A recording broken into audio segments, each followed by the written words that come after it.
بسم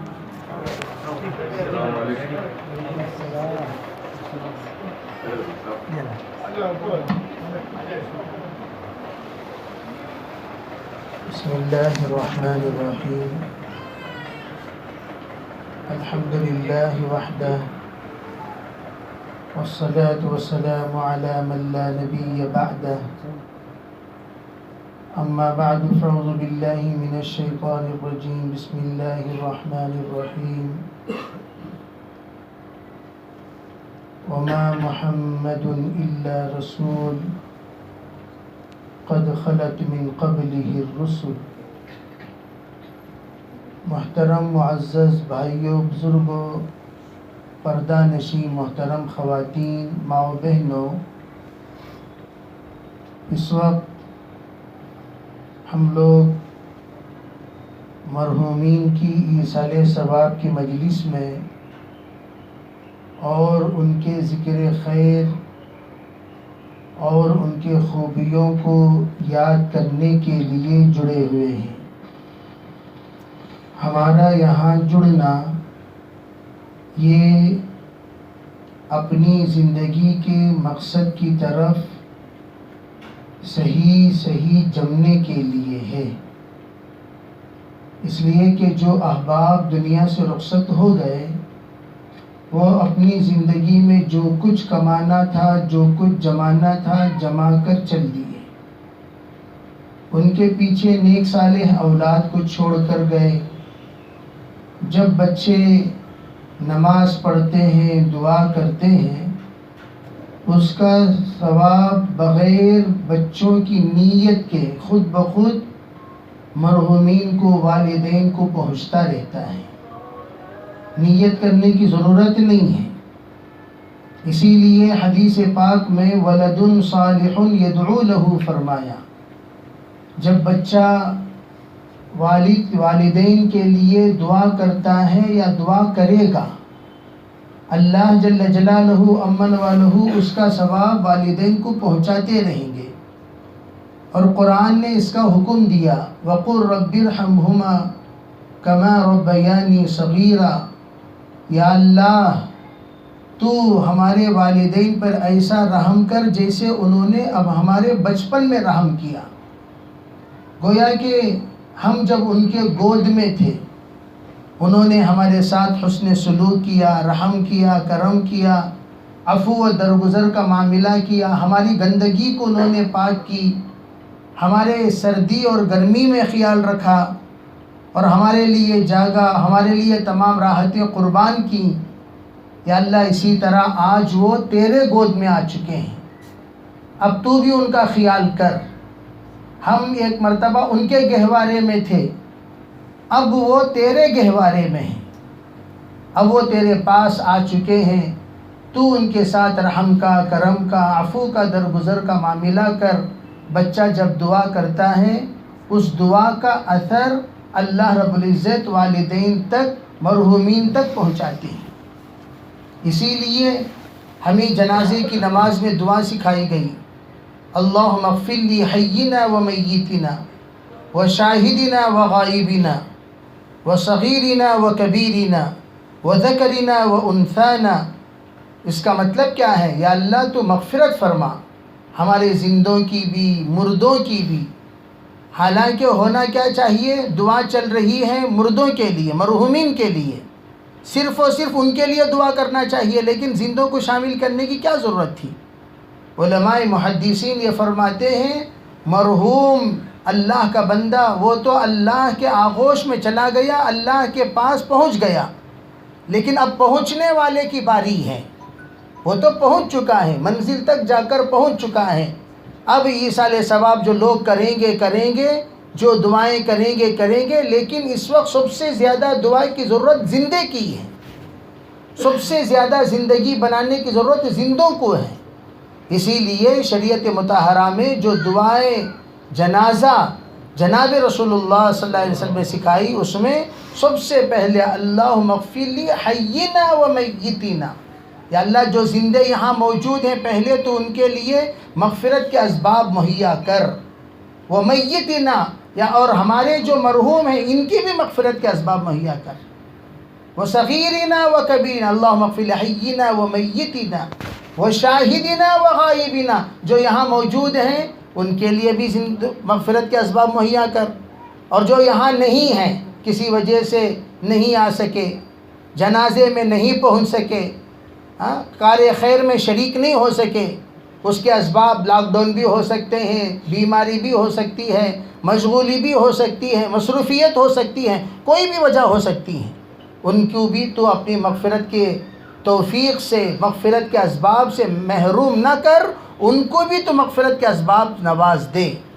وشاہدینا وغائبینا وصغیرنا وکبیرنا، یا اللہ اس مجمع میں چھوٹے بھی ہیں بڑے بھی ہیں، صرف بڑے ہی دعا کے محتاج نہیں ہیں، چھوٹے بھی محتاج ہیں، اس لیے کہ آج کے چھوٹے کل کے بڑے ہیں، آج چھوٹے ہیں کل وہ بڑے ہو جائیں گے۔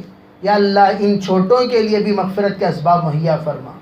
حضرات علماء فرماتے ہیں اللہ جل جلالہ امن والہ یہ دعا اپنے حبیب کے ذریعے سے سکھا کر یہ سمجھا دیا سب سے زیادہ ضرورت زندوں کو ہے۔ جیسے ایک بزرگ سے جنازے کے موقع پر پوچھا گیا حضرت کس کا جنازہ؟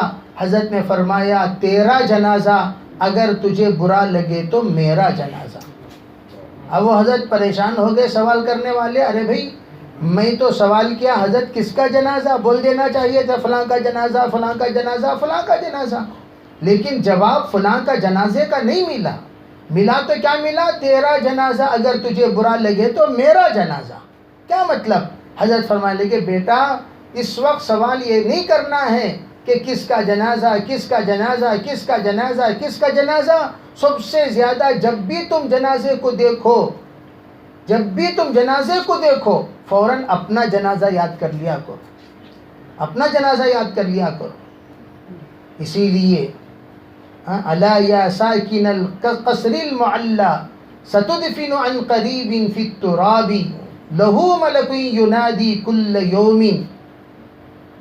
اسی لیے شاعر کیا کہتا ہے کہ جب بھی صبح صبح انسان دیکھتا ہے آفتاب کو، سورجوں کو، اس وقت باقاعدہ فرشتے اعلان کرتے ہیں او بڑے بڑے گھروں میں، محلوں میں، بنگلوں میں رہنے والوں، او بنگلوں میں رہنے والوں، او حجروں میں رہنے والوں، اے قصروں میں رہنے والوں، ستدفن عن قریب فی التراب، عن قریب تم ایک نہ ایک دن قبر میں جا کر دفن ہو جاؤ گے، یہ سب کو جانا ہے۔ اسی لیے ایک بزرگ کہتے ہیں حضرت حسن بصری رحمۃ اللہ علیہ، جب گھر میں جنازہ ہوتا ہے لوگ روتے رہتے ہیں، لوگ روتے رہتے ہیں، اپنے اپنے رشتہ دار روتے ہیں۔ یہ تو رونا یہ بری بات نہیں ہے، یہ تو انسان کی فطرت ہے، آنکھوں سے آنسو نکل جاتے ہیں۔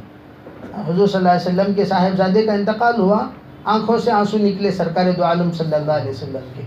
تو صحابہ نے عرض کیا یا رسول اللہ کیا بات ہے، آپ ہی رونے سے منع کرتے تھے اور آپ کے آنکھوں میں آنسو؟ تو حضور نے فرمانے لگے کہ بھئی آخر میں بھی تو انسان ہوں، انما انا بشر مثلکم، میں بھی تو تمہاری طرح انسان ہوں، انسان کو لامحالہ درد ہوتا ہے تو آنکھوں سے آنسو نکلتے ہیں، لازمی ہیں۔ تو اللہ کے رسول علیہ السلام نے اپنی زندگی میں منع کیا، کس سے منع کیا؟ ان ضرب الخدو وشق الجیوب ودعا بدعوی الجاہلیہ، ہاں واویلا مچانا، گرہبان پھاڑ کر رونا، گال پر مارنا اور مرثیہ پڑھنا، جیسے زمانے جاہلیت میں لوگ چلے گئے اس پر ایک مرثیہ پڑھ رہے تھے، کوئی چلا گیا تو مستقل رونے والوں کو بلایا جاتا تھا تاکہ لوگوں کو بتائیں کہ ان سے محبت کرنے والے کتنے ہیں۔ ہزاروں منسٹروں کا انتقال ہوتا ہے، ہزاروں لوگوں کو بلایا جاتا تھا، آؤ تم لوگ رو کر بتاؤ کہ تو عشاق کتنے گزرے ہیں فلاں منسٹر کے، فلاں پردھان کے عشاق کتنے گزرے ہیں، رونے والوں کو بلایا۔ وہ ٹیم ہوتی تھی، روتی تھی، لیکن حضور نے فرمایا ایسا مت رویا کرو، انا للہ و انا الیہ راجعون۔ اسی لیے کہا مرحومین کے متعلقین کو، مرحومین کے رشتہ داروں کو چاہیے جب پہاڑ کی طرح بوجھ دل کے اوپر محسوس کرے کہ میرے والد کا انتقال ہو گیا، میری ماں کا انتقال ہو گیا، میری بہن کا انتقال ہو گیا، میری نانی کا انتقال ہو گیا، تو ایک غم ہوتا ہے، تعلق کی بات ہوتی ہے، جس کا تعلق جتنا زیادہ اتنا زیادہ غم۔ تو اس وقت کیا کرنا چاہیے؟ انا للہ و انا الیہ راجعون کی کثرت کرنی چاہیے۔ ایک صاحب ابھی جن کے گھر میں، جن کے رشتہ داروں میں 22 جنازے نکلے، 22 جنازے، پاگل ہو گئے۔ ان کو لے کر میرے پاس پہنچے، حزبی آر ہی کے ہیں، کہا کہ حضرت یہ بالکل 10 دن سے کچھ نہیں بول رہے ہیں، ان کی حالت اتنی خراب ہے، کچھ نہیں بول رہے ہیں، نہ کھا رہے ہیں نہ پی رہے ہیں، ان کی حالت ایسی خراب۔ میں نے کہا بھائی ایک کام کرو، انا للہ و انا الیہ راجعون، انا للہ و انا الیہ راجعون، انا للہ و انا الیہ راجعون ورد کیا کرو، صبح شام جب بھی موقع ملے انا للہ پڑھتے رہو، پڑھتے رہو، پڑھتے رہو، پڑھتے رہو، اور رقیہ سنا کرو صبح و شام ایک مرتبہ۔ اب پڑھے، الحمدللہ 3 دن میں افاقہ ہو گیا۔ دل کا بوجھ، قرآن کہتا ہے اولئک علیہم صلوات من ربہم ورحمہ، جو اللہ کا بندہ انا للہ پڑھتا ہے اس کے اوپر اللہ کی خصوصی رحمتیں نازل ہوتی ہیں، اللہ کی تقدیر پر راضی ہونے کا ایک جذبہ پیدا ہوتا ہے۔ قدر اللہ ما شاء فعل، ٹیپو سلطان رحمۃ اللہ علیہ جب بھی کوئی حادثہ سنتے فرمایا کرتے تھے کہ قضائے مولا از ہما اولا، اللہ کے جو فیصلے ہیں وہ تمام چیزوں سے بہتر ہیں۔ اللہ کا فیصلہ، اللہ کی تقدیر، اسی تقدیر پر ہمارا ایمان ہے۔ والقدر خیرہ و شرہ من اللہ تعالی، ہم کہتے ہیں خیر و شر کا مالک وہ اللہ ہے، اللہ کی طرف سے ہوتا ہے۔ هو الذی اضحک و ابکا، ہنسانے والی ذات بھی اللہ کی ہے، رلانے والی ذات بھی اللہ کی ہے۔ اللہ ہنساتا بھی ہے، رلاتا بھی ہے، تو ہم ہنسائیں تو شکریہ ادا نہیں کرتے، رلائے تو شکایت کرتے ہیں کہ اللہ تو کیوں ایسا کر رہا ہے، تو ایسا کیوں کر رہا ہے۔ ہر آنے والے کو جانا ہے۔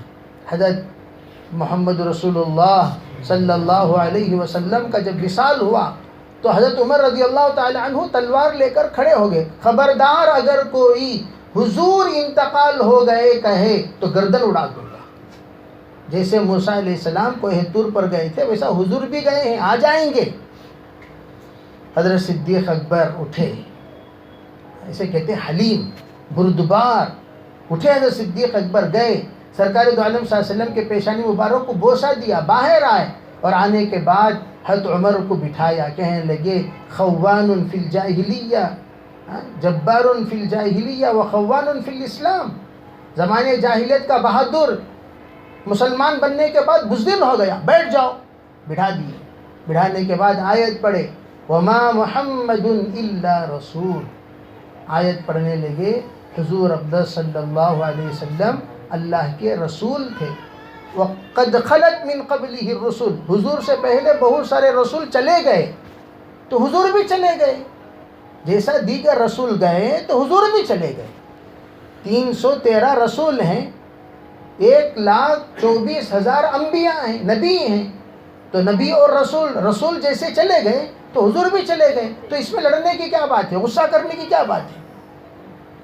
اسی لیے علماء کہتے ہیں کہ جب حضور سب پوری کائنات جس کے سبب سے اللہ نے بنایا وہ خود چلے گئے تو دنیا میں ہر آنے والا جانے ہی کے لیے آیا، کوئی یہاں رہنے کے لیے نہیں آیا، کسی کو یہاں رہنا نہیں۔ اسی لیے ایک بزرگ پوچھا کرتے تھے حضرت آپ کا خاص گھر، آج کل لوگوں کا جنون ہے نا، خاص گھر کیا بھی، لڑکی کا خاص گھر کیا، لڑکے کا خاص گھر کیا، اس پر بہت بڑے بڑے فیصلے ہوتے ہیں، خاص گھر پر۔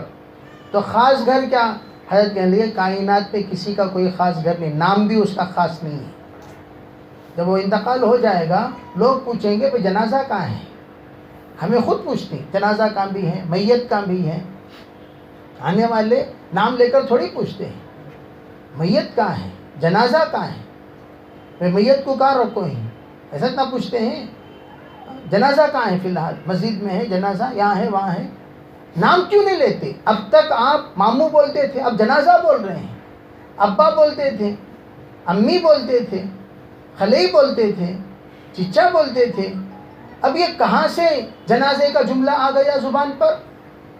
جیسے روح نکلتی ہے نام بھی نکل جاتا ہے، روح کا نام رکھا جاتا ہے، بدن کا نہیں، روح کا نام رکھا جاتا ہے۔ اسی لیے جب بچہ پیدا ہوتا ہے خالی بدن پیدا ہوا، روح ایک سانس بھی بچہ نہیں لیا، اس کا نہ نام رکھا جائے گا نہ غسل کیا جائے گا، نہ کفن پہنایا جائے گا، ایسے ہی لے جا کر دفن کر دیا جائے گا۔ اگر ایک مرتبہ بھی سانس لے تو اس کا نام بھی رکھا جائے گا، غسل بھی دیا جائے گا، کفن بھی پہنایا جائے گا، جنازے کی نماز بھی پڑھی جائے گی، پھر دفن کیا جائے گا۔ کیوں؟ ایک سانس لے لیا تو وہ زندہ انسان شمار ہو گیا، اس کی روح دنیا میں آ کر چلی گئی۔ تو جب روح آ کر گئی تو فوراً اس کا حکم بدل گیا، نام رکھیں گے ہم اس کا، حشر کے میدان میں اس کو پکارا جائے گا اسی نام سے۔ تو اسی لیے میرے عزیز بھائیوں، الحمدللہ اس وقت اللہ کا شکر ہے، اللہ نے اس گھرانے کو دیندار گھرانہ بنایا۔ ایک شعور ہے، ایک تڑپ ہے، ایک فکر ہے، اور ہم اس بات کی نیت کریں دین اصل چیز۔ جیسے میں نے کہا خاص گھر، تو حضرت نے فرمایا خاص گھر انسان کی قبر ہے، وہی خاص گھر ہے۔ خاص گھر بس جا کر پہنچ گیا، قیامت تک وہیں رہے گا، اس کو عالم برزخ کہتے ہیں۔ حقیقت میں یہ ہے، دنیا کا چاہے کتنے ہی کروڑوں جگہ کا آدمی مالک ہو جائے، لیکن مرنے کے بعد اس کو اتنی ہی جگہ پر دفن کریں گے جتنا اس کا بدن۔ اسی لیے ہم لوگ اس بات کی کوشش کریں کہ الحمدللہ جو کچھ ہم نے پڑھا ہے اپنے مرحومین کے لیے بخشیں۔ بخشش کرنے کا طریقہ کیا ہے؟ علماء فرماتے ہیں تمام انبیاء علیہم الصلاۃ والسلام کی نیت کریں، یا اللہ جو کچھ میں پڑھا ہوں، جو کچھ میں پڑھا ہوں، جو کچھ میں نے ذکر کیا، جو کچھ میں نے تلاوت کی، وہ تمام انبیاء کو اس کا ثواب پہنچا کر، تمام اولیاء کو، تمام اتقیاء کو، تمام محدثین کو، تمام مفسرین کو، تمام علماء کو اور تمام مسلمانوں کو اس کا ثواب پہنچا کر، بالخصوص میرے والد محترم نام لیں، بالخصوص میری پھوپھی صاحبہ نام لیں، نام لے کر ان تک اس کا ثواب پہنچا دیں، یا اللہ ان کے والدین تک نام لیں، نام لے کر اس کا ثواب پہنچا دیں۔ اب اس کا فائدہ کیا ہوگا؟ ہمارا جو دماغ ہے وہ دنیا کا دماغ ہے، اور دنیاوی اعتبار سے ہم ڈیویٹ کرنے کے عادی ہیں، ڈیویٹ کرتے ہیں، ہر چیز کو ڈیویٹ کرتے ہیں۔ تو ہم کیا ڈیویٹ کریں گے؟ کیا بھئی یہ کیا سن پڑھو کو سب کو بخش ڈالے گا، تو ہمارا امی کو خالی دو نیکیاں نہ جاتی ہیں سو، ہمارے ابا کو خالی دو نیکیاں نہ جاتی ہیں سو، ڈیویٹ ہو گئے نا پورے۔ ایسا ایک دماغ، حالانکہ نیت المؤمن خیر من عملی، آپ ایک یاسین پڑھیں، ایک یاسین پڑھ کر کروڑوں لوگوں کو آپ نے بخشا۔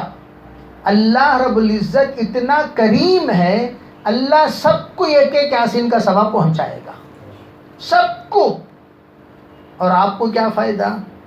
جتنے لوگوں کو جتنی یاسینیں پہنچی، جتنے لوگوں کو جتنے قل واللہ احد پہنچے، جتنے لوگوں کو جتنے آیت کریمہ پہنچے، جتنے لوگوں کو جتنے قرآن پاک کے پارے پہنچے، اتنا ثواب ٹوٹل آپ کو ملے گا جو نیت کر رہا ہے۔ اسی کو حدیث پاک میں حضور نے فرمایا نیت المؤمن، ایمان والے کی نیت اس کے عمل سے بہتر ہے۔ تو ہم یہ نیت کریں، تو نیت ایسی کرنا، ہمیشہ ایسے ہی کرنا چاہیے۔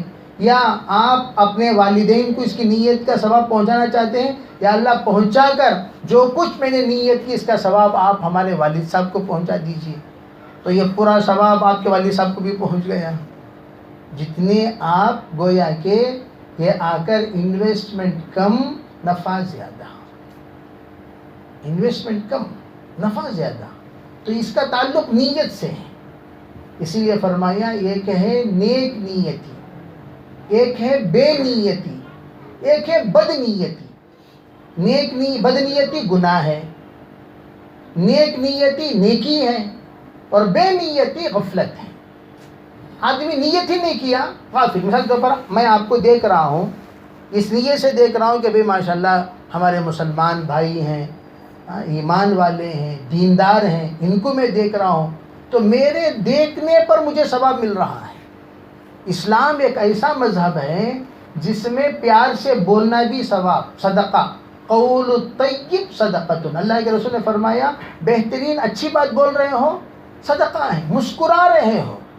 ایک آدمی مسکرا رہا ہے، کس کو دیکھ کر؟ اپنی بیگم کو دیکھ کر، اور بیگم دیکھ کر شوہر کو مسکرا رہی ہیں، تو ان دونوں کی مسکراہٹ پر اللہ بھی مسکراتا ہے۔ تو ارے بھائی مسکرانا نیکی ہے، مسکرانا پوری دنیا کے کسی مذہب میں نیکی نہیں ہے، لیکن اسلام میں اللہ کے رسول علیہ السلام نے فرمایا اگر کوئی بشاشت اچھے انداز سے کسی سے ملاقات کرے یہ بھی صدقہ ہے، محبت سے ملے یہ بھی صدقہ، الامر بالمعروف صدقۃ، تو یہ تمام چیزیں صدقہ ہی صدقہ ہیں۔